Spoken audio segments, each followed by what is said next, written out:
We're going to get an update now on the Tel Aviv Messianic Center. I'm going to invite up Jason and Robin. I don't know if they're here and ready to go. There's awesome. They're both here. Let's have a nice round of applause for Jason and Robin. Shalom. It's so good to be here and to hear so many of your stories from Israel. I want to start with just saying, why a new center in Tel Aviv? Why now? Why Tel Aviv? And I want to say it is a strategic place and a strategic time. And so it's a strategic place because almost half of the population lives in Tel Aviv and the surrounding cities. And it's a strategic place because the main train stations for the whole country stop a 7-minute walk from us. So people can come from the north, the south, Jerusalem. And it's a strategic place because tourism, specifically to Tel Aviv, has grown amongst the secular people. And people come, Jewish people come from all over the world, and somehow they hear about our events or a friend brings them, and we're reaching Jewish people who are then going back to other parts of the world as well. It's a really strategic place for reaching all of Israel. And it's a strategic time because God's doing something new in Israel. I think you've heard it in almost everything that's been said about ministry there, that, just 10 years ago, it was so much harder to plant a seed. You'd almost be shut down before you started. And now, God's stirring hearts. People are hungry, they're curious, and many are even seeking, actively seeking. And so it is a really important time to expand what's already happening. We have a ministry center, and we are bursting at the seams. We don't fit in our space anymore. We have outgrown it completely. And we can now only have an adult or a children's ministry going on at one time. We can't have them both at the same time. And really, when you see God's doing something like this, he's bringing people in, they're wanting to hear the gospel, they're wanting to come to Bible studies, you have to move and you have to do something. So now it's a strategic time and strategic place for us to start our new ministry center. Just a technical point, we did have a PowerPoint. I don't know if you guys had it here. They might have thought it was supposed to be in the workshop. But if you have a PowerPoint, that'd be great. You could pull it up. So one of the things that we have to overcome in reaching an unreached people group like Jewish Israelis in Israel is that there's certain lack of common ground. And there's certain misunderstandings about the gospel, about Jesus, about who he claimed to be, about who his disciples claimed to be. And in the past, others have tried to attack those objections to the gospel, objections to our faith. But our strategy is, rather than to attack or devalue or degrade those other opinions that we may disagree with, we want to reach people by using a strategy of showing them the truth through our works, through our love, through our activities, through our kindness. And by doing that, we can overcome many of these objections to the gospel. I'll give you an example to make it more practical. So we do these concerts where we invite an unsaved band and a saved band of believers. And so then we get a mix of people, like 50-50.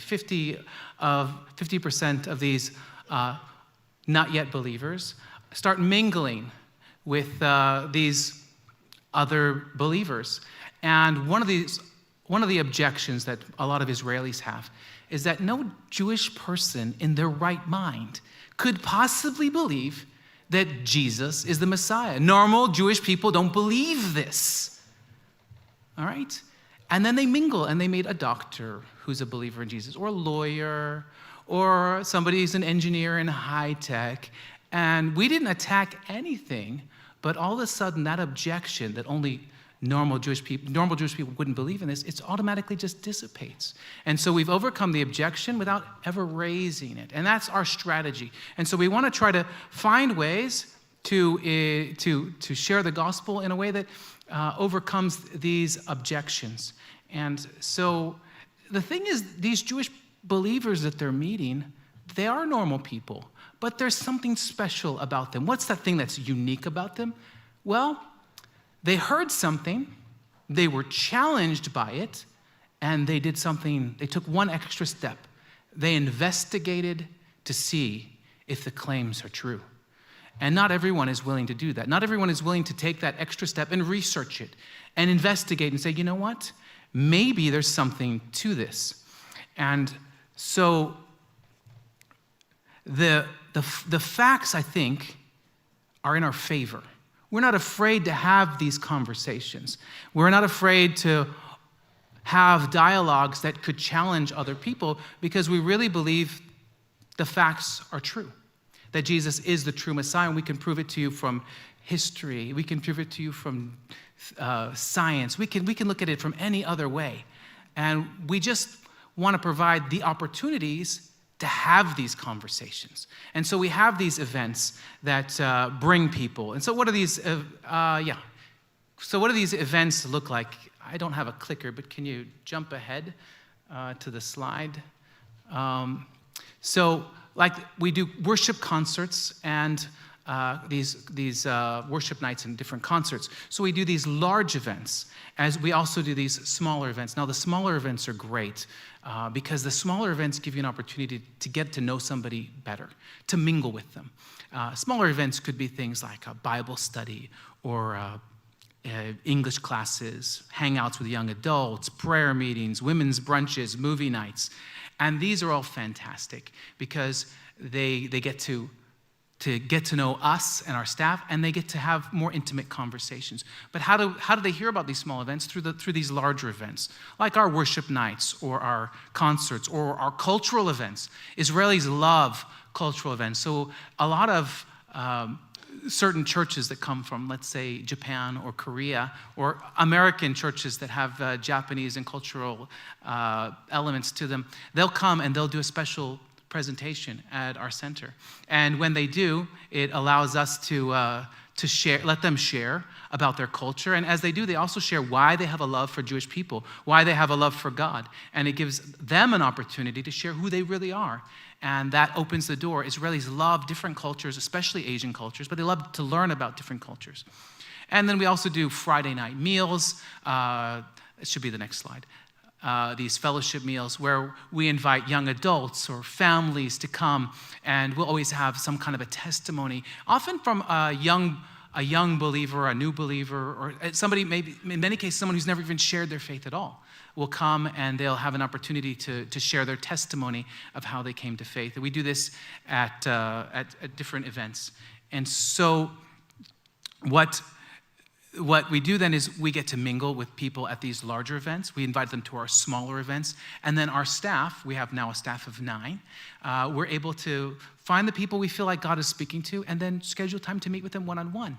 And so it's sort of this trickle down with the big events bring people to the smaller events or to one-on-one meetings with us. And through that, we're able to answer people's objections. So our whole goal here is to meet people and provide opportunities for them to ask their questions. Now, one of the ways we do that is at these larger events, people always ask me, so why are you doing this? Why are you giving away free lattes and live music? And I often answer this way, and it may sound a little strange, but it's a great answer because it leads to other questions. I say, well, we do this because God has given us the greatest gift of all, eternal life. What's a cup of coffee?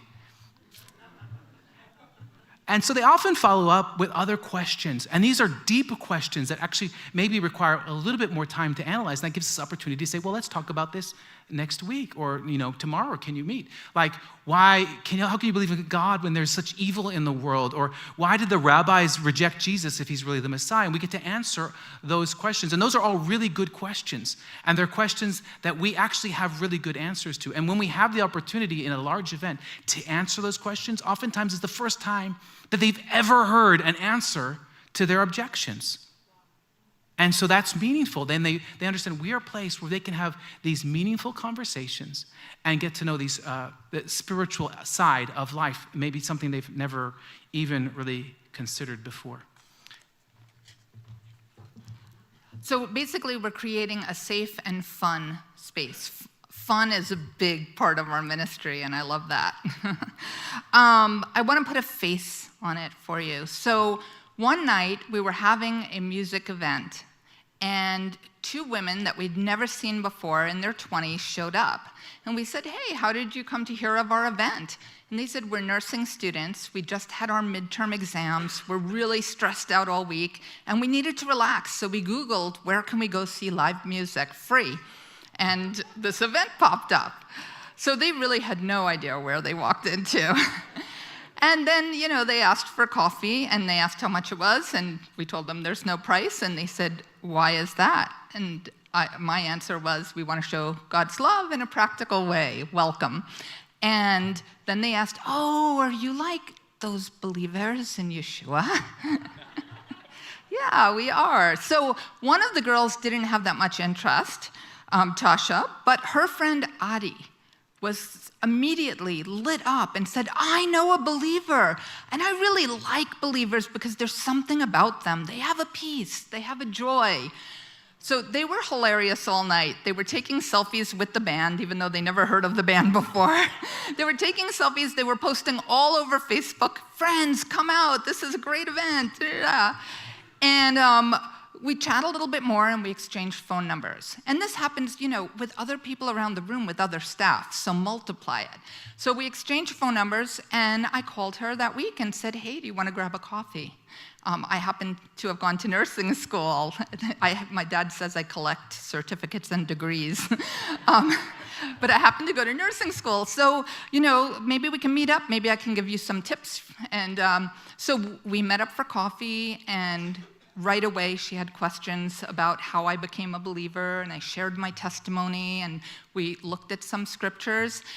And we met one more time, and then she got really busy with school again. And so we didn't see her for a little bit. And then I thought to invite her to a Shabbat dinner. And she showed up for Shabbat dinner. She is now very close to being a believer, to the point where I have a dinner group. It's 3 believers, 3 non-believers. They're people not ready to do a Bible study. That's too scary. But we pick a topic like, can you be Jewish and believe in Jesus? And everyone knows ahead of time what we're going to discuss, so they can bring questions, so the believers can prepare a bit. And we share a meal, and we have a discussion. The group goes on for 3 months, and we have a different topic, and we meet every other week.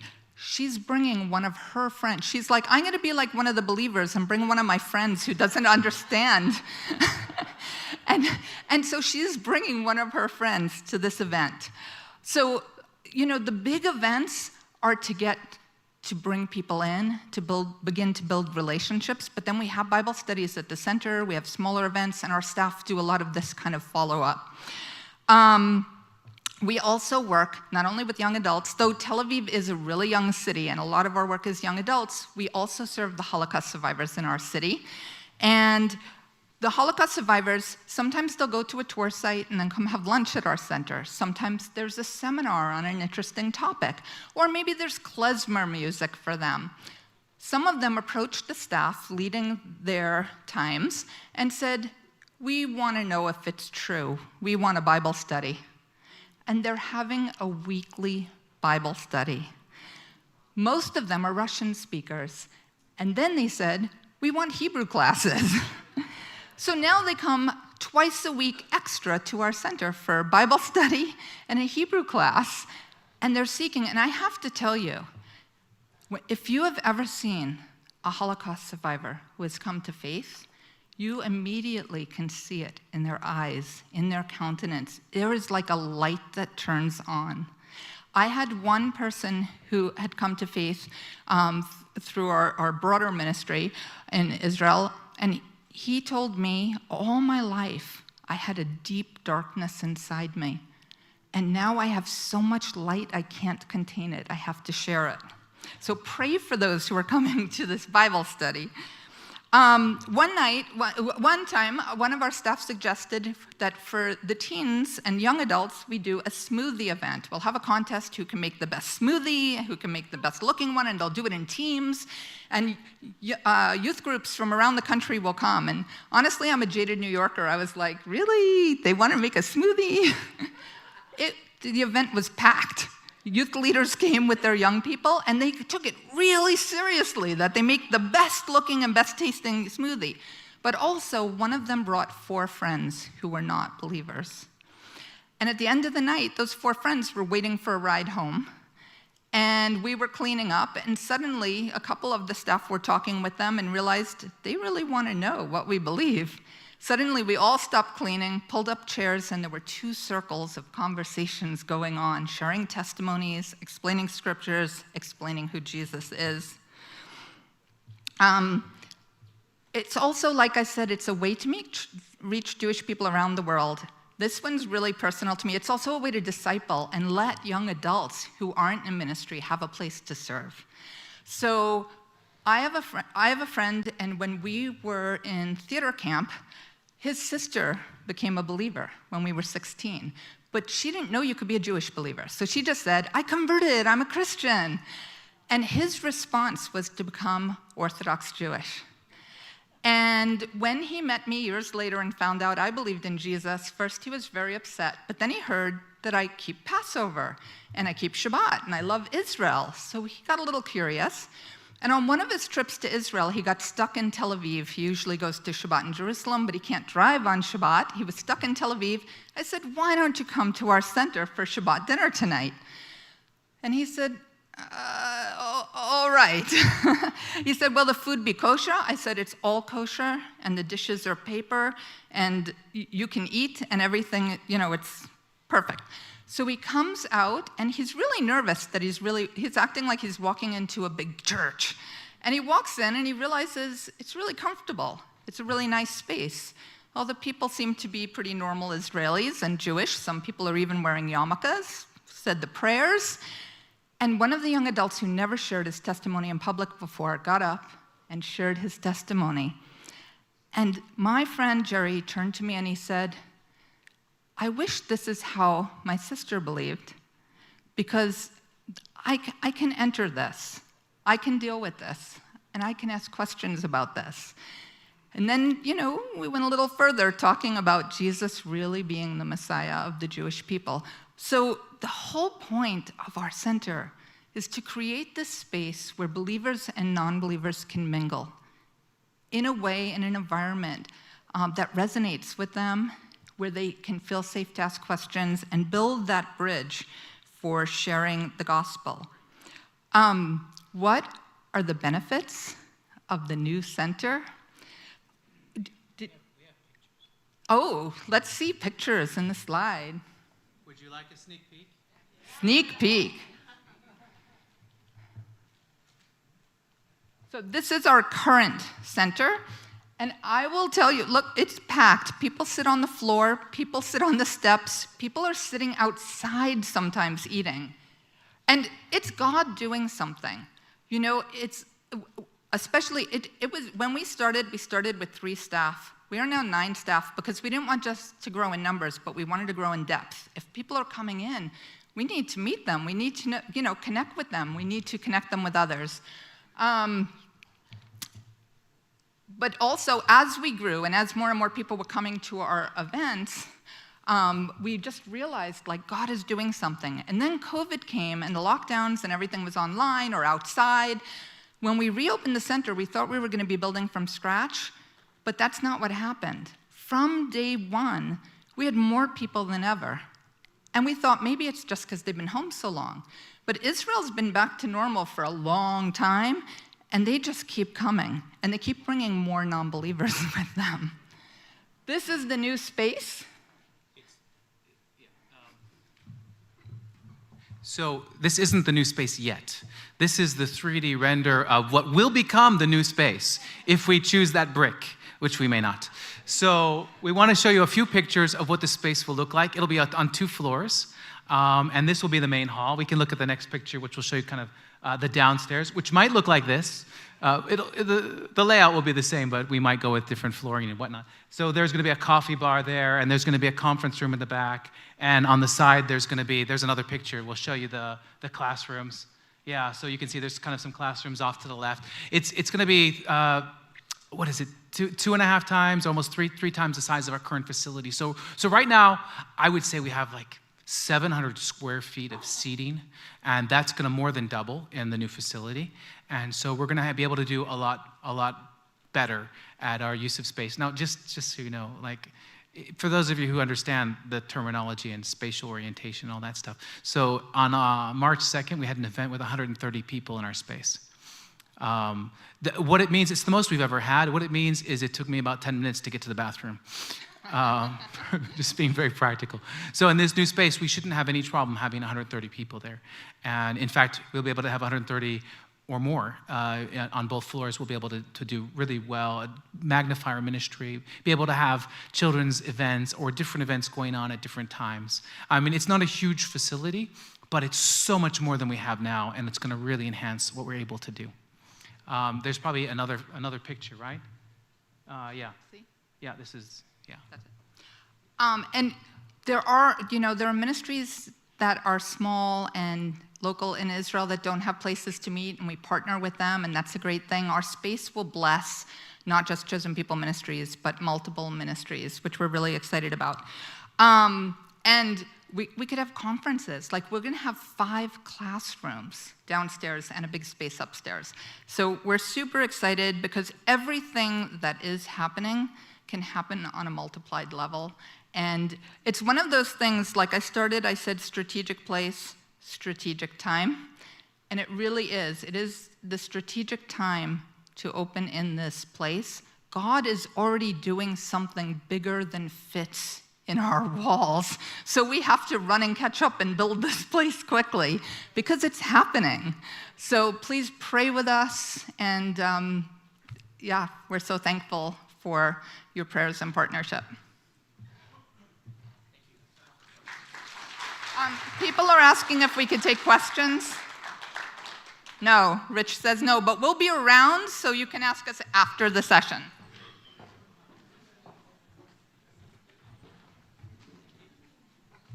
Thank you so much, Robin and Jason. Awesome. If you're like me, and I know I am, when you start to hear stories of a person getting interested in Jesus, doesn't it just thrill your heart? Even that story of the one nurse, I just got so excited. So thank you for sharing that. That's awesome. All right, we're going to have some great Q&A with some of our speakers, and probably wouldn't have this conference if it wasn't for Rich Freeman. So I'm excited to bring him up and have him moderate. He was born and raised in Brooklyn in a pretty traditional Jewish family, and he ended up marrying an Italian Catholic girl. Way to go, Rich. But he spends a lot of his time at churches throughout the country and abroad. He teaches Bible conferences on various topics, including Jewish evangelism, messianic prophecy, and end times prophecy, the church in Israel, and all the feasts. So, Rich, come on up and get our speakers up, and we're going to have some wonderful Q&A. Let's have a nice round of applause for Rich Freeman.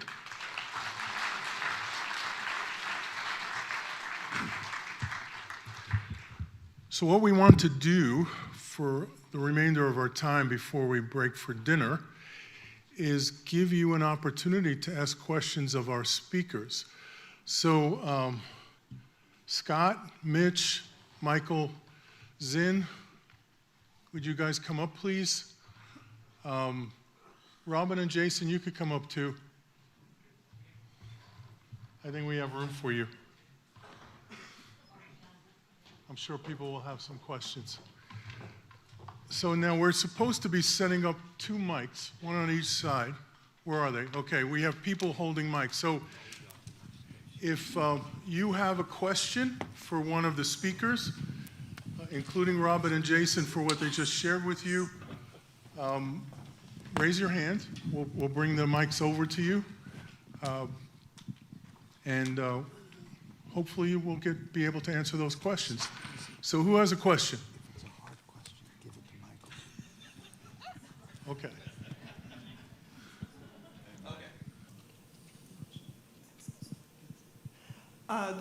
The big divide that has developed in Israel between liberals and conservatives, does this affect how you're talking to people? Do you get involved in things politically? Is it similar to what's happening in this country with the divide, progressive Christianity and conservatives. What would you say to that? Michael, why don't you answer that? I'm not sure I understood. You mean liberal and conservative politically wise? Okay. There is really division now, really deep, in between, formally speaking, in between those who support reforms in the legal system and those who are against.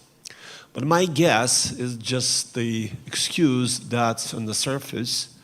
A real issue is personality of Benjamin Netanyahu, who was legally and chosen to be prime minister of Israel. He is not ideal, of course, but you can't help. The other parties, he's got overwhelming majority of 65 rooms he has at the Knesset.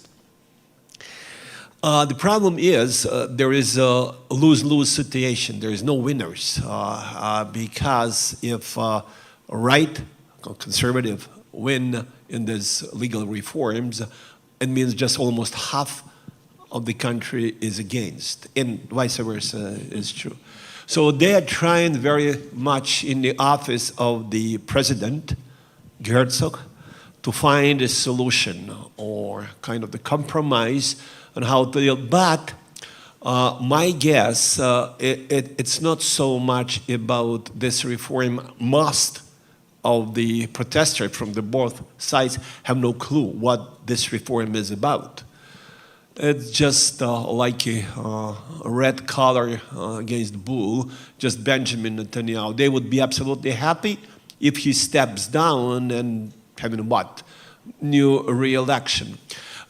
It's one facet. And the second facet, for those who are on the right side, mostly of them, many of them, they're religious people, while on the other side, it's the liberal.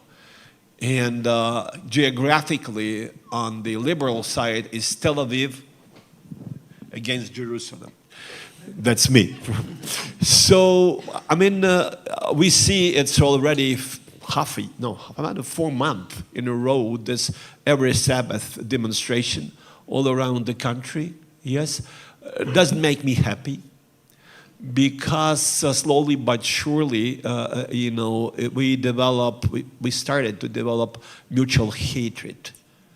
And Israelis recognize that because they believe that the second temple was destroyed because what they say, sinat chinam, or hate without reasons, brother toward brother. And so me personally, I deal with the both sides, but mainly I pray about it. It's almost daily for God to bring this peace in between brothers. Very, very important, specifically in face of the outside aggression and hostility we got on a daily basis. And recently, a lot of terror attacks, new wave, and it's just it's not acceptable what's going on inside.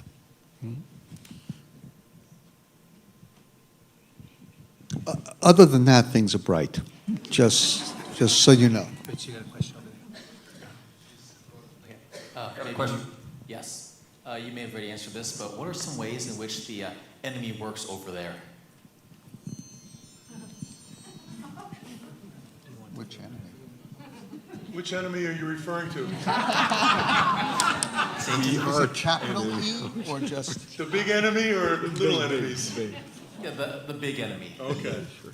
That's true. Scott knows. Scott, why don't you go for that one? I think the big enemy is, he's the accuser of the brethren, right? It's his title. So if he can bring division and lack of unity, especially among those who proclaim Yeshua over there, then he's winning. And I think that there's any time where there's a calling, a specific purpose, you're going to be the target. Whether it's a marriage, whether it's a leadership team, whether it's believers in the nation. So I would say big enemy. Number one would be division, and a great thing to pray for believers over there would be the unity of the Spirit. The Bible says to make every effort to preserve the unity of the Spirit and the bond of peace. And just one quick thing, unity attracts God. God came down, the Tower of Babel, that was a demonic unity in Genesis chapter 11. He came down and he observed. And in Acts chapter 2, he comes down. So I believe that the greatest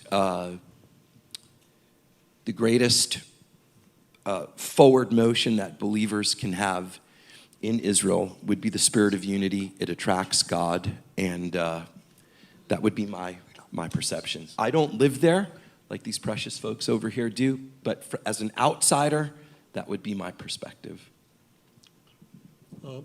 Can I add just, sometimes we believe that diversity is the enemy of unity, but that's not true. That's right. I believe, diversity is prerequisite Yes. of the unity we need to make effort Yes. to overcome our natural, me, I'm right, and to love somebody who is not like me. That's good. So this is diversity, absolutely. Yes. Uniformity, not much. Yes. And unity, very welcome. Excellent. Anybody on this side have any questions? Tanya, question. When you have a new believer, how are they discipled? Are they introduced to other messianic congregations? How are people able to develop and learn and grow? Are you referring to the U.S. or Israel? Both. It would be both.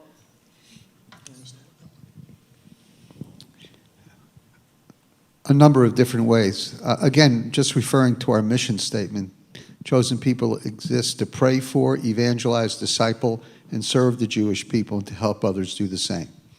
And so discipleship is very big on our radar because it's part of our mission statement. And we also have a view about discipleship that's more in-depth and more lifelong. And so for us, discipleship is not 3 months of a Bible study and then they're off and running. And one of the ways we handle it is chosen people actually plants Messianic congregations. So not every Jewish mission does. And the reason we plant Messianic congregations is because we actually believe it's better for discipleship than for evangelism, actually. It's fine for evangelism, but it's really good for discipleship. And so we have many different ways. During the pandemic, we got better at using Zoom. We were already using it, but we really expanded it. We actually tried something that we're still doing that's been a lot of fun because we will do sort of large Facebook campaigns and other kinds of campaigns online. And we'll give away an Isaiah 53 book or some other book. And so we get hundreds of Jewish non-believers and some Jewish believers. And so we've had a bunch of online small group Bible studies for follow-up. And we've seen a few people come to know the Lord and a bunch of people get discipled. And part of it, one of the reasons it works is we only have two choices when it comes ultimately for more in-depth discipleship. They either go to a local evangelical church or they go to a Messianic congregation.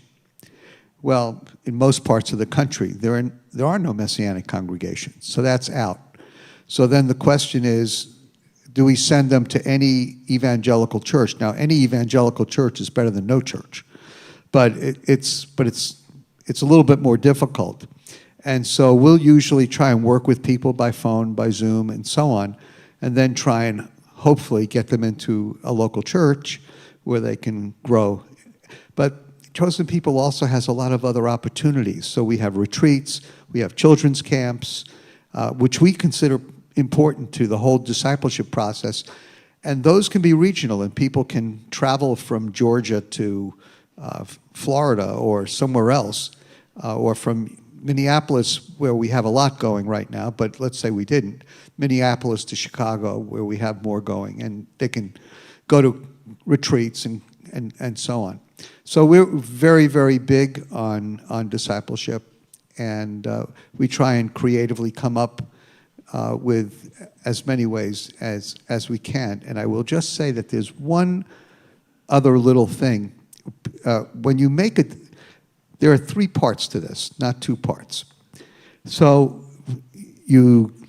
for us, remember we're dealing with a gospel-resistant culture for the most part, or a group of people that don't know about the gospel at all.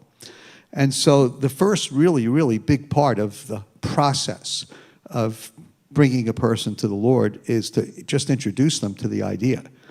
And so we do a lot of that through when we speak in churches, when we go on, hand out tracts and do book tables at campuses. So there's a lot of things, and online, a lot of things we do just to engage people. Then the next step is a different kind of follow-up. We have to follow up not because they got saved. We need to follow up because we've made first contact with a non-believer, and it takes a long time for a Jewish person to be nurtured evangelistically so that they can come to faith. And we do that in a lot of ways. Then once they finally come to faith, as by God's grace, then we follow up in terms of helping that person become a mature believer. So that's what we do. You guys want to talk about Tel Aviv discipleship? Sure. In Tel Aviv, in Israel in general, because it is a smaller country, we're often able to meet in person. And the discipleship is partly maybe a program and Bible study, but it's also living life together, walking alongside each other, bringing them along when you do other ministry, helping them to get involved with serving. Our center allows for a lot of that. A lot of people who aren't in full-time ministry are able to begin to, try their wings or stretch their wings and try their hand in ministry and then get feedback. So a lot of it's relational. We also partner with people we have staff throughout the country, but also we have, friends of our ministry throughout the country. So we really try to do Israel's really relational and people are really touchy-feely, So as much as possible, while there are some small group Bible studies online, we try to do a lot in person. And I think most of our staff even have, besides what we do in the center, have small group Bible studies in our home.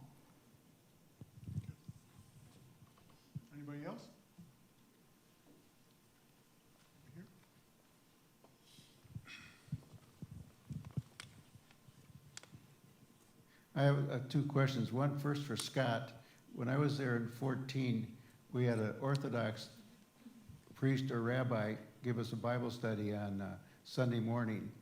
And he said, we won't discuss Isaiah 53, and I can't remember the Psalm, because you won't make your flight tonight. Have you seen him at all? Yeah, I see him every time I go. Orthodox Jewish man who's trying to build bridges between Christians and Jews. But there's one problem for him, and that's when a Jewish person who believes in Jesus comes over. It's a lot easier to be friends with Christians, but to find one of your own kinsmen and build a bridge, thankfully, I do have a relationship with this Orthodox rabbi. As a matter of fact, he stayed at my house not all that long ago. One of the best things that you can do for Jewish people is to love them and serve them. And so I get the privilege of doing that with that guy. I'm glad you were on that trip with us.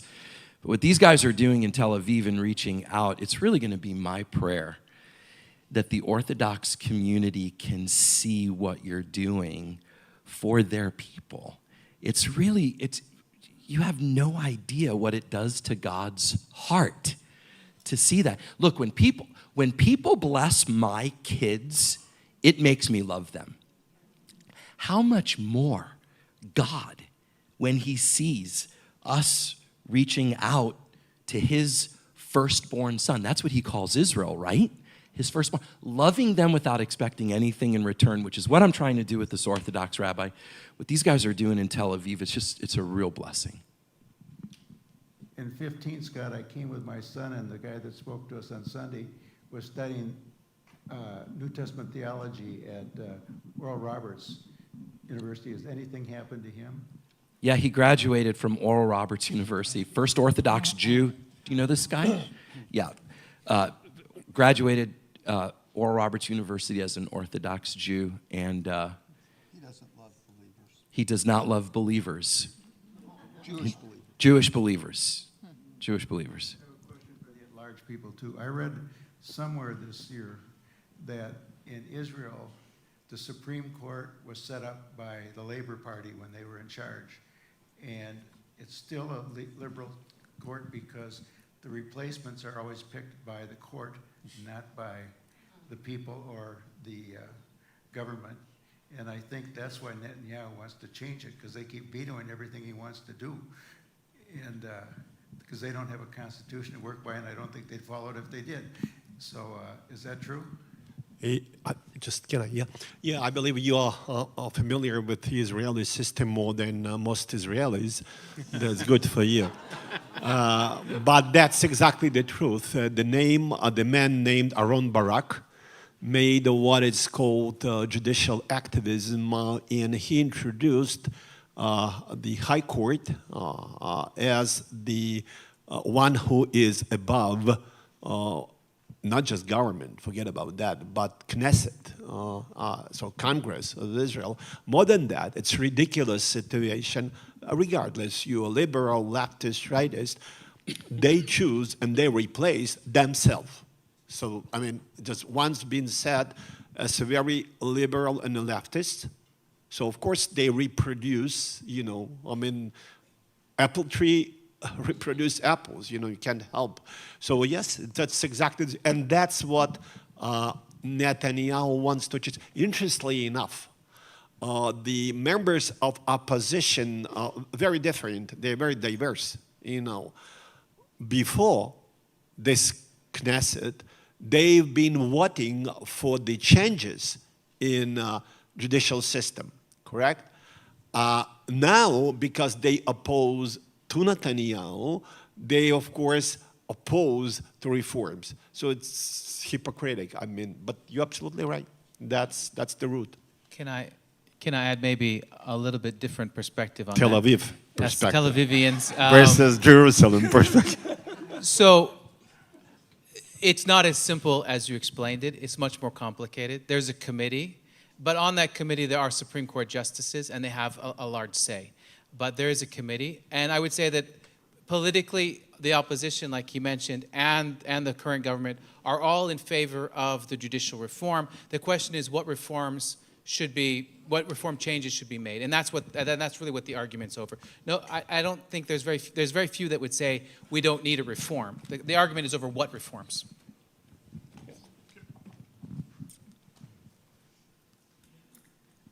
I just had a question regarding the Tel Aviv Center.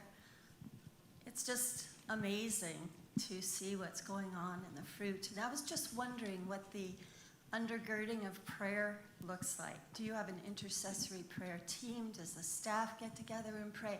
It's very clear to me there's a whole lot of prayer going on. So just wondering what that looks like. Yeah, the staff does meet and pray, and we all put out quite a bit of up-to-date prayer requests to people we know. We probably should build a bigger intercessory team for the new coming center. But we even recently had a special staff meeting that was double the time, specifically to pray for each other, for each program, for each person who comes in our place.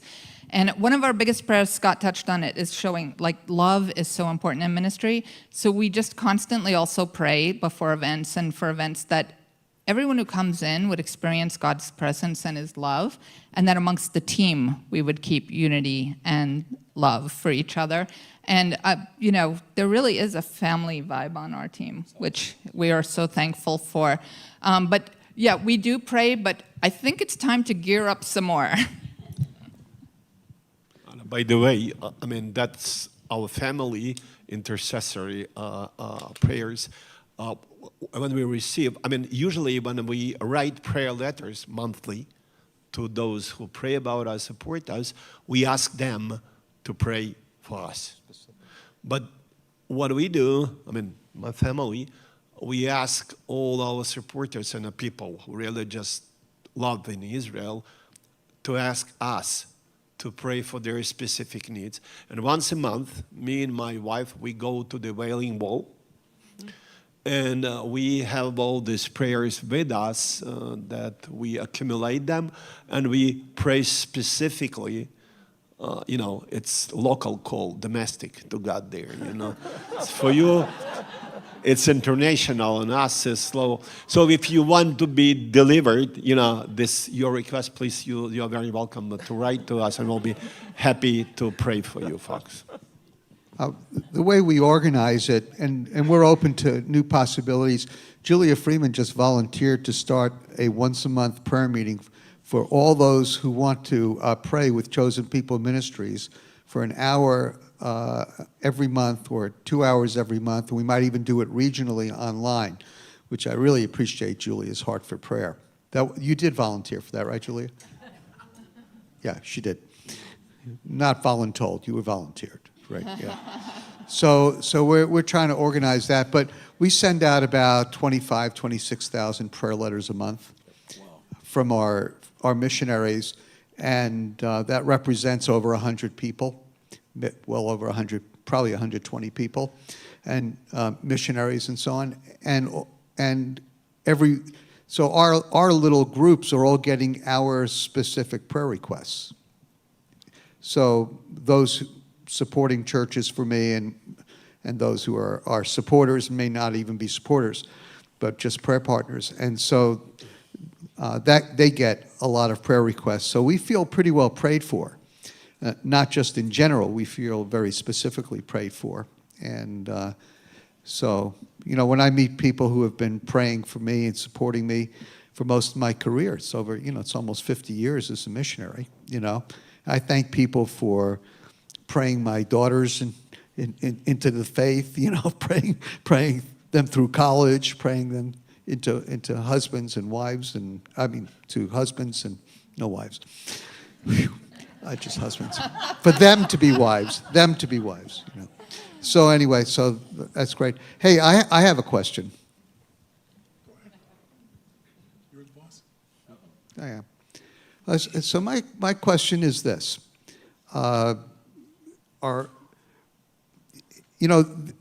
We do a lot reaching traveling Israelis in all sorts of places. New Zealand and Australia and China and Hong Kong and India, we do a lot.